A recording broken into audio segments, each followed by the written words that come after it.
पर्तगाळी जीवोत्तम मठाच्या सगळ्या भक्तांक आणि अनुयायांक मोगाचो नमस्कार.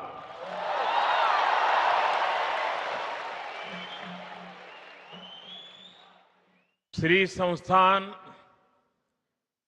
गोकर्ण पर्तगाळी जीवोत्तम मठ के 24वें महंत श्रीमद विद्याधीश तीर्थ स्वामी जी, राज्यपाल श्रीमान अशोक गजपति राजू जी, लोकप्रिय मुख्यमंत्री भाई प्रमोद सावंत जी, मठ समिति के अध्यक्ष श्री श्रीनिवास डेम्पो जी, उपाध्यक्ष श्री आर कामत जी, केंद्र में मेरे सहयोगी श्रीपाद नायक जी, दिगंबर कामत जी, अन्य सभी महानुभाव, देवी और सज्जनों, आज के इस पावन अवसर ने मन को गहरी शांति से भर दिया है.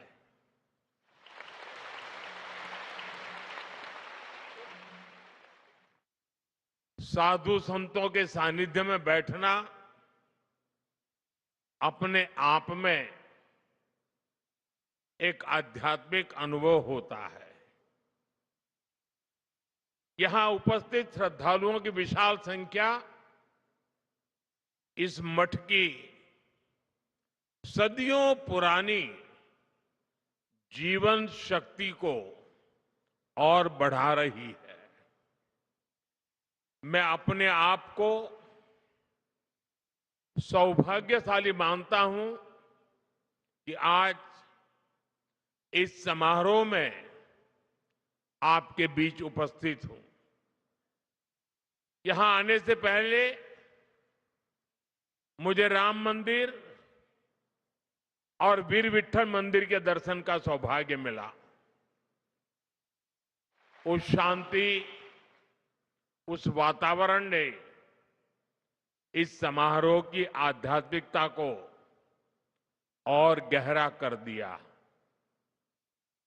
साथियों, श्री संस्थान गोकर्ण पर्तगाळी जीवोत्तम मठ अपनी स्थापना की 550वीं वर्षगांठ मना रहा है.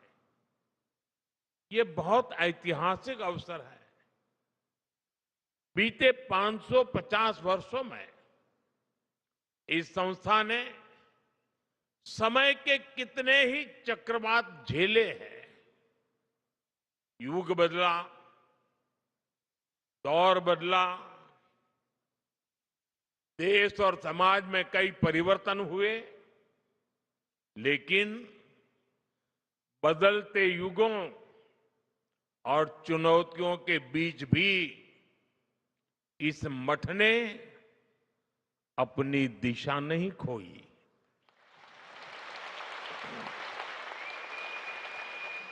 बल्कि ये मठ लोगों को दिशा देने वाला केंद्र बनकर के उभरा, और यही इसकी सबसे बड़ी पहचान है. यह इतिहास में जड़ होकर भी समय के साथ चलता रहा. इस मठ की स्थापना जिस भावना से हुई थी, वो भावना आज भी उतनी ही जीवंत दिखाई देती है. ये भावना साधना को सेवा से जोड़ती है, परंपरा को लोक कल्याण से जोड़ती है. ये मठ पीढ़ी दर पीढ़ी समाज को ये समझ देता रहा कि अध्यात्म का मूल उद्देश्य जीवन को स्थिरता, संतुलन और मूल्य प्रदान करना है. मठ की 550 वर्षों की यात्रा उस शक्ति का प्रमाण है जो समाज को कठिन समय में भी संभाल करके रखती है। मैं यहां के मठाधिपति श्रीमद विद्याधीश तीर्थ स्वामी जी, समिति के सभी सदस्यों और इस आयोजन से जुड़े हर व्यक्ति को इस ऐतिहासिक अवसर की अनेक अनेक शुभकामनाएं देता हूं। साथियों, जब कोई संस्था सत्य और सेवा पर खड़ी होती है तो समय के बदलाव से डगमगाती नहीं, बल्कि समाज को टीके रहने की शक्ति देती है। आज इसी परंपरा को आगे बढ़ाते हुए ये मठ एक नया अध्याय लिख रहा है। यहां भगवान श्री राम की 77 फीट ऊंची भव्य कांस्य प्रतिमा स्थापित की गई है। 3 दिन पहले ही मुझे अयोध्या के भव्य श्री राम मंदिर के शिखर पर धर्म ध्वज आरोहण का सौभाग्य मिला है और आज यहां प्रभु श्री राम की भव्य मूर्ति के अनावरण का सुअवसर मिला है। आज रामायण पर आधारित एक थीम पार्क का उद्घाटन भी हुआ है। साथियों, आज इस मठ के साथ जो नए आयाम जुड़े हैं वो आने वाली पीढ़ियों के लिए ज्ञान, प्रेरणा और साधना के स्थायी केंद्र बनने जा रहे हैं। यहां विकसित हो रहा संग्रहालय और आधुनिक तकनीक से सुसज्जित 3D थिएटर, इन सब के द्वारा ये मठ अपनी परंपरा को संरक्षित कर रहा है, नई पीढ़ी को अपनी परंपराओं से जोड़ रहा है। इसी तरह 550 दिनों में देश भर के लाखों श्रद्धालुओं की भागीदारी से हुए श्री राम नाम जप यज्ञ और उससे जुड़ी राम रथ यात्रा हमारे समाज में भक्ति और अनुशासन की सामूहिक ऊर्जा का प्रतीक बनी है। यही सामूहिक ऊर्जा आज देश के हर कोने में एक नई चेतना का संचार कर रही है। साथियों, अध्यात्म को आधुनिक तकनीक से जोड़ने वाली व्यवस्थाएं ये आने वाली पीढ़ियों को प्रेरणा देती रहेंगी। मैं इस निर्माण के लिए आप सभी को बहुत बहुत बधाई देता हूं। आज इस विराट उत्सव में इस विशेष अवसर के प्रतीक के रूप में स्मारक सिक्के और डाक टिकट भी जारी किए गए हैं। ये सम्मान उस आध्यात्मिक शक्ति को समर्पित है जिसने सदियों से समाज को जोड़ करके रखा है। साथियों, इस श्री मठ को निरंतर प्रवाहमान रखने की शक्ति उस महान गुरु परंपरा से मिली है जिसने द्वैत वेदांत की दिव्य भाव भूमि को स्थापित किया था।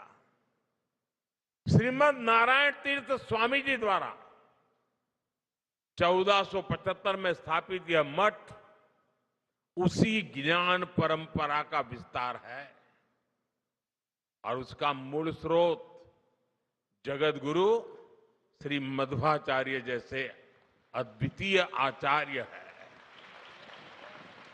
मैं इन आचार्यों के चरणों में सिर झुकाकर नमन करता हूं।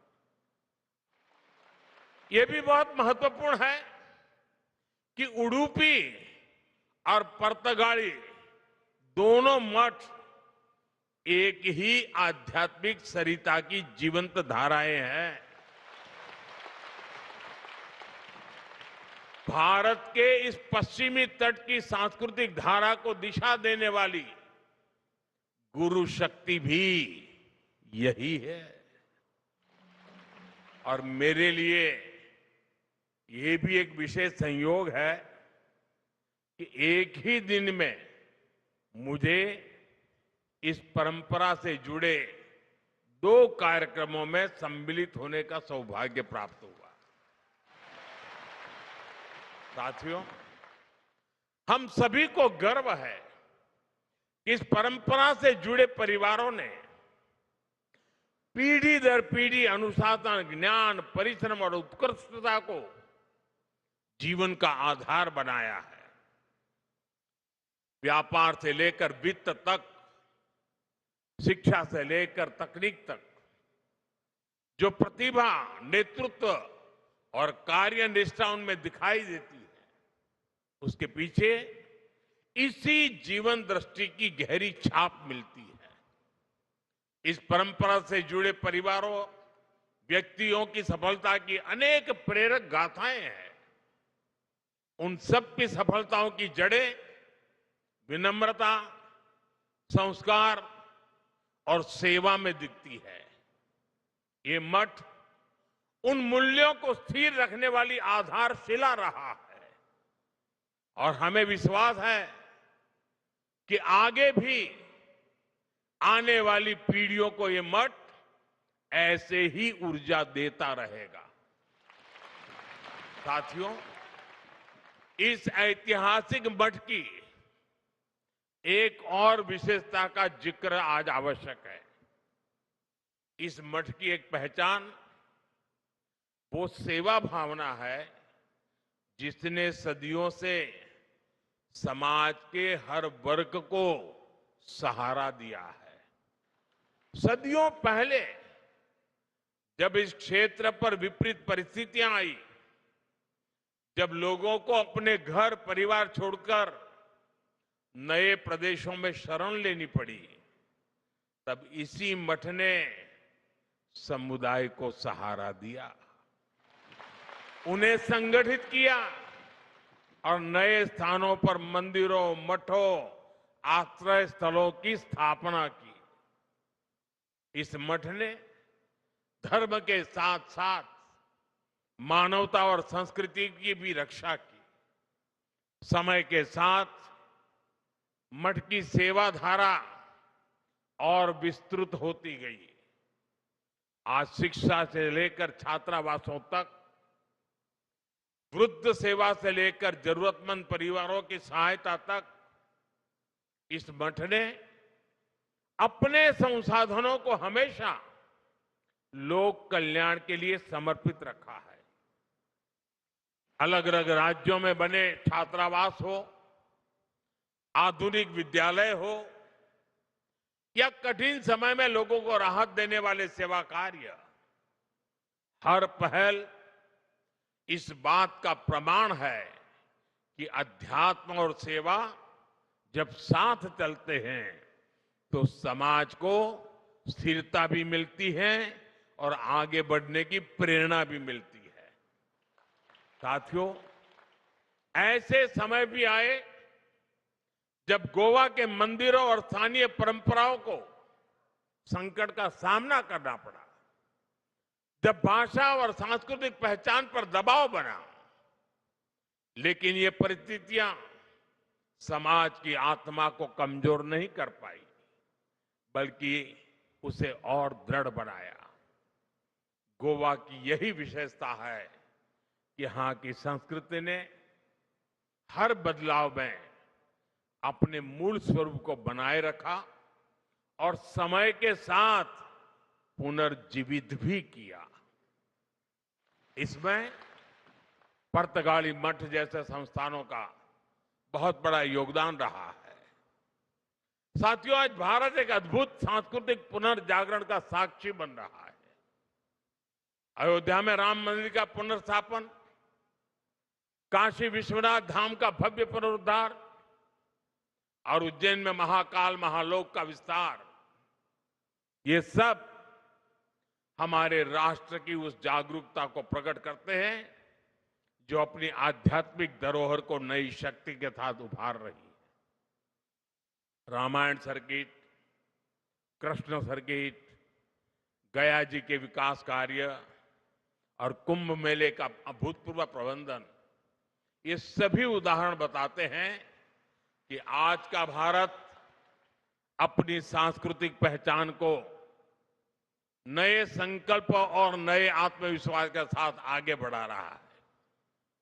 ये जागृति भविष्य की पीढ़ियों को अपनी जड़ों से जुड़े रहने की प्रेरणा देती है। साथियों, गोवा की इस पवित्र भूमि का अपना एक विशिष्ट आध्यात्मिक स्वरूप भी है। यहां सदियों से भक्ति, संत परंपरा और सांस्कृतिक साधना का सतत प्रवाह बहता रहा है। ये धरती प्राकृतिक सौंदर्य के साथ साथ दक्षिण काशी की पहचान भी संजोए हुए है। पर्तगाली मठ ने इस पहचान को और गहराई दी है। इस मठ का संबंध कोंकण और गोवा तक सीमित नहीं है। इसकी परंपरा देश के विभिन्न हिस्सों और काशी की पवित्र भूमि से भी जुड़ी हुई है। काशी का सांसद होने के नाते मेरे लिए और भी गर्व की बात है।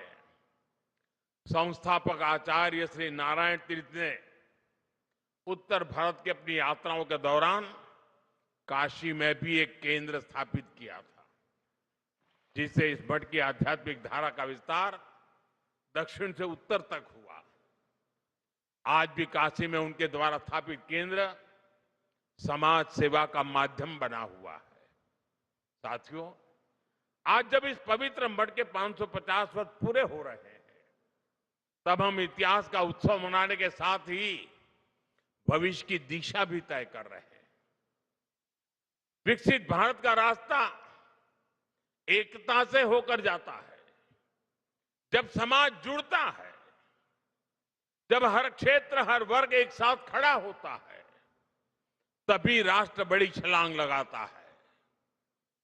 श्री संस्थान गोकर्ण पर्तगाली जीवोत्तम मठ का प्रमुख ध्येय लोगों को जोड़ना, मन को जोड़ना, परंपरा और आधुनिकता के बीच सेतु बनना है। इसलिए विकसित भारत की यात्रा में यह मठ एक प्रमुख प्रेरणा केंद्र की भूमिका में भी है। साथियों, जिनसे मेरा स्नेह होता है, वहां मैं आदरपूर्वक कुछ आग्रह करता हूं। जैसे पूज्य स्वामी जी ने मुझे एक काम दे दिया एकादशी का।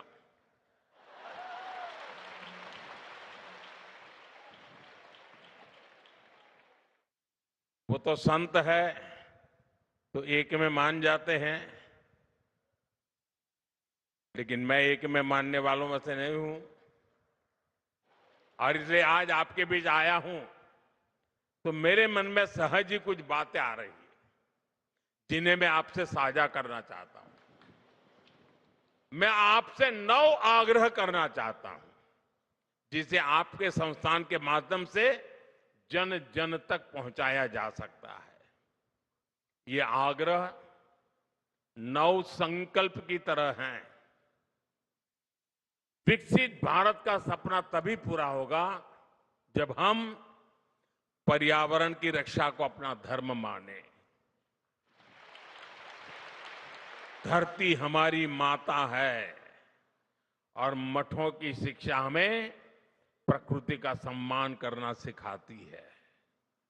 इसलिए हमारा पहला संकल्प होना चाहिए कि हमें जल संरक्षण करना है, पानी बचाना है, नदियों को बचाना है। हमारा दूसरा संकल्प होना चाहिए कि हम पेड़ लगाएंगे। देश भर में एक पेड़ मां के नाम अभियान को गति मिल रही है।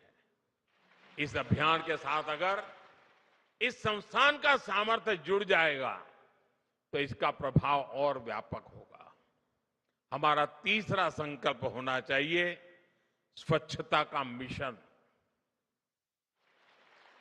आज जब मैं मंदिर परिषद में गया तो वहां की व्यवस्था, वहां का आर्किटेक्चर, वहां की स्वच्छता मेरे मन को बड़ी प्रभावित कर गई। मैंने स्वामी जी को कहा भी, कितना शानदार तरीके से इतना संभाला है। हमारी हर गली मोहल्ला शहर स्वच्छ होना चाहिए। चौथे संकल्प के रूप में हमें स्वदेशी को अपनाना होगा। आज भारत आत्मनिर्भर भारत और स्वदेशी के मंत्र पर आगे बढ़ रहा है। आज देश कह रहा है vocal for local, vocal for vocal for vocal for. हमें भी इस संकल्प को लेकर आगे बढ़ना है। साथियों, हमारा पांचवा संकल्प होना चाहिए देश दर्शन। हमें देश के अलग अलग हिस्सों को जानने समझने का प्रयास करना चाहिए। छठे संकल्प के रूप में हमें नेचुरल फार्मिंग को अपने जीवन का हिस्सा बनाना चाहिए। हमारा सातवां संकल्प होना चाहिए कि हम हेल्दी लाइफस्टाइल को अपनाएंगे। हम श्री अन्न मिलेट्स अपनाएंगे और खाने में तेल की 10% मात्रा कम करेंगे। आठवें संकल्प के तौर पर हमें योग और खेल को अपनाना होगा। और नवे संकल्प के रूप में हम किसी ना किसी रूप में गरीब की सहायता करेंगे।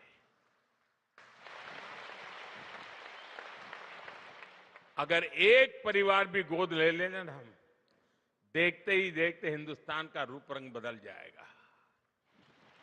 साथियों, हमारे मठ इस संकल्प को जन संकल्प बना सकते हैं।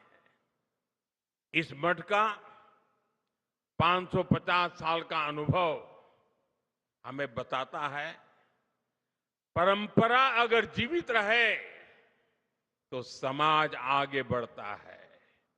और परंपरा तभी जीवित रहती है जब वो समय के साथ अपनी जिम्मेदारी बढ़ाती है। इस मठ ने 550 वर्षों में समाज को जो दिया है, अब वही ऊर्जा हमें आने वाले भारत के निर्माण में लगानी है। साथियों, गोवा की इस भूमि का आध्यात्मिक गौरव जितना विशिष्ट है, उतना ही प्रभावी इसका आधुनिक विकास भी है। गोवा देश के उन राज्यों में से है जहां प्रति व्यक्ति आय सबसे ज्यादा है। देश के पर्यटन, फार्मा और सर्विस सेक्टर में इसका महत्वपूर्ण योगदान है। हाल के वर्षों में शिक्षा और स्वास्थ्य में गोवा ने नई उपलब्धियों को हासिल किया है। केंद्र और राज्य सरकारें मिलकर यहां के इंफ्रास्ट्रक्चर को आधुनिक बना रही है। हाईवे, एयरपोर्ट और रेल कनेक्टिविटी के विस्तार से श्रद्धालुओं और पर्यटकों को दोनों के लिए यात्रा और भी सुगम हुई है। विकसित भारत 2047 के हमारे राष्ट्रीय विजन में पर्यटन एक प्रमुख हिस्सा है और गोवा इसका सबसे बड़ा उदाहरण है। साथियों, भारत आज एक निर्णायक दौर से गुजर रहा है। देश की युवा शक्ति, हमारा बढ़ता आत्मविश्वास और सांस्कृतिक जड़ों के प्रति हमारा झुकाव, ये सब मिलकर एक नए भारत का निर्माण कर रहे हैं। विकसित भारत का हमारा संकल्प तभी पूरा होगा जब अध्यात्म राष्ट्र सेवा और विकास की तीनों धाराएं साथ चले। गोवा की ये भूमि और यहां का ये मठ उसी दिशा में एक महत्वपूर्ण योगदान दे रहे हैं। आज पूज्य स्वामी जी ने मेरे लिए बहुत सारी बातें बताई, बहुत सी चीजों के लिए उन्होंने मुझे क्रेडिट दिया। मैं उनका बहुत आभारी हूं। जो भावना उन्होंने व्यक्त की, लेकिन सच्चाई ये है, ये जो कुछ भी है जिसे आप अच्छा मानते हैं वो मोदी का नहीं, 140 करोड़ देशवासियों का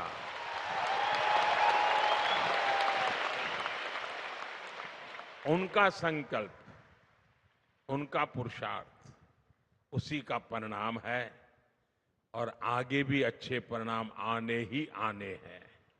क्योंकि मेरा 140 करोड़ देशवासियों पर पूरा भरोसा है। और जैसा आपने कहा, मेरे जीवन के कई पड़ाव ऐसे हैं जिसमें गोवा बड़ा महत्वपूर्ण स्थान पर रहा है। ये कैसे हुआ होगा वो मैं तो नहीं जानता, लेकिन ये सच्चाई है कि हर टर्निंग पॉइंट पर ये गोवा की भूमि ही मुझे कहां से कहां ले जाती रही है। लेकिन मैं